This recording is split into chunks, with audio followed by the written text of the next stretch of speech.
হ্যাঁ, নাটক করতে আমার সামনে খুব ভালো, আর আমি চলে যাওয়াতে তোর সামান্য একটা কাজের ছেলের সাথে এরকম। শান্ত, ছি, আমার কথা শোনো। আমার লজ্জা লাগে, ভাবতে অবাক লাগে।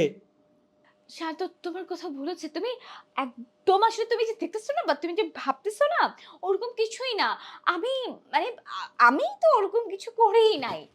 আমার ভুল হচ্ছে, আমি ভুল ভাবছি। আরে আমি সব কিছু জানি, কাজের ছেলেটা মিরাজ, ও আমাকে সব কিছু বলছে। হ্যাঁ, আমার আর কিছু জানার বাকি নাই। এবার তুই নাটক বন্ধ কর। বুঝতে পেরেছিস? তুই ভালো মানুষের আড়ালে তুই একটা মুখোশ পরে আছিস। শান্ত, তুমি ভুল ভাবছো। বিষয়টা আসলে এরকম না। আর সামান্য একটা কাজের ছেলের কথায় তুমি আমাকে মানে আমাদের এনগেজমেন্ট হয়ে গেছে আর কয়দিন পর আমাদের বিয়ে। প্লিজ তুমি মাথা ঠান্ডা করো। তুমি আসলে ওরকম কিছু চিন্তা করো না, হ্যাঁ? কি বললা? বিয়ে হবে? বিয়ে হওয়ার কথা। আরে এঙ্গেজড হয়েছে, বিয়ে তো হয়নি। এটা আমার কথা না, এটা তোর কথা। শোন, তোর সাথে আমার কোনো বিয়ে হবে না, সংসার হবে না, সম্পর্ক হবে না।